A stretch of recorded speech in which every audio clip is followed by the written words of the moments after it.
आज तक पराई क्यों। घर की जिम्मेदार बहू थी सुधा। बड़े से लेकर छोटे तक सबका ख्याल रखती थी। किसी को भी शिकायत का मौका नहीं देती थी। पर फिर भी कई बार असहज हो जाती थी। कई बार जब घर के अन्य सदस्य बैठकर बातें कर रहे होते तो उसके आते ही चुप हो जाते। सुधा को लगता अभी शादी हुई है, शायद इसलिए समय लगेगा कहकर खुद को समझा लेती। समय बीतता चला जा रहा था। जब उसकी ननद सीमा की शादी हुई तब भी सास ने उसके गहनों में से कुछ गहने दे दिए, यहाँ तक कि उसके मायके का सेट भी दे दिया। सुधा ने कुछ नहीं कहा, ये सोचकर कि हम एक परिवार हैं। वह सबके लिए निस्वार्थ भाव से करती रही, पर वह असहजता खत्म ही नहीं हो रही थी। पतिदेव नीरज तो मौन दर्शक बने देख रहे थे। सुधा ने जब भी कुछ कहना चाहा तो इसके इतना कस के टपट दिया गया कि उसकी हिम्मत नहीं पड़ी। उसके बाद उसने भी सब कुछ समय पर छोड़ दिया। कुछ रिश्ते समय आने पर ही असर दिखाते हैं। वैसे परिवार में सब ठीक चल रहा था। ससुर जी की तबीयत एक दिन अचानक खराब हो गई। जांच में पता चला उनकी एक किडनी खराब हो गई है। जल्दी डोनर नहीं मिल रहा था। सारे टेस्ट करवाए गए तो सुधा का ब्लड ग्रुप मिल गया। उसने भी संघर्ष शहर हामी भर दी, यह सोचकर कि अपने पिता के लिए भी तो वह यही करती।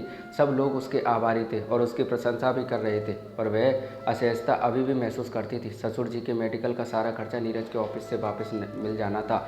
वह कुछ कागज़ देख रही थी, तभी उसमें नीरज के बीमा के कागज़ मिले तो उन्होंने कुछ दिन पहले ही करवाया था। वह कागज़ देखकर हैरान रह गई। पति ने नॉमिनी में अपनी माता और उनके ना रहने पर अपने पिता का नाम लिखवाया था। बस उस दिन उसका माथा कुछ ठनका। उसने अपने आसपास की चीज़ों का ध्यान रखना शुरू कर दिया। एक दिन रात के खाने के बाद सब लोग बातें कर रहे थे और सुधा रसोई साफ कर रही थी। तभी पति का फ़ोन बजा। फ़ोन कमरे में था तो बैठक में दोनों चली गई। उसने देखा सब लोग उसके बारे में ही बात कर रही हैं। उसकी सास बोल रही थी, बहुओं के हाथ में रुपए पैसे नहीं रखने चाहिए, वरना फिर ये नहीं सुनेंगी किसी की। मैंने तो बड़ी होशियारी से उसके मायके के गहने भी सीमा की शादी में दिलवा दिए और यहाँ के गहने अपने पास रखे हैं, कभी दूंगी नहीं उसे। ससुर जी भी बोले, सही कह रही हो, पैसे से तो मजबूती आती है। फिर ये सर चढ़ के बोलेंगे। चलो, उसने अपनी किडनी भी दे दी, हमारे तो सारे पैसे बच गए। उसे उम्मीद थी कि उसका पति नीरज तो कुछ बोलेगा। वह भी बोला, हाँ माँ, सही कहा आपने, तभी तो मैंने अपने सारे अकाउंट में बीमे में आप लोगों का नाम पढ़वा रखा है, उसका नाम नहीं।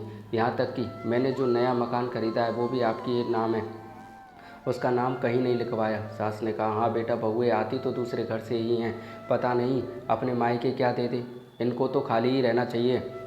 ये सारी बातें सुनकर सुधा को ऐसा लगा जैसे कानों में किसी ने गरम शीशा उड़ेल दिया हो। क्या परिवार को अपनाना सिर्फ बहू का फ़र्ज होता है? ससुराल वालों का कोई फ़र्ज नहीं होता कि जो लड़की अपना घर परिवार सब कुछ छोड़कर आई है उसको भी प्यार और अपनत्व मिले? क्यों इतना सब करके भी वह आज तक पराई है? क्यों दोस्तों, आप ही बताइए। क्या इस लड़की की बात आपको सही लगी? अच्छी लगी हो तो लाइक कमेंट शेयर कीजिएगा और ऐसी कहानी सुनते रहने के लिए चैनल को सब्सक्राइब करना मत भूलना। थैंक यू दोस्तों।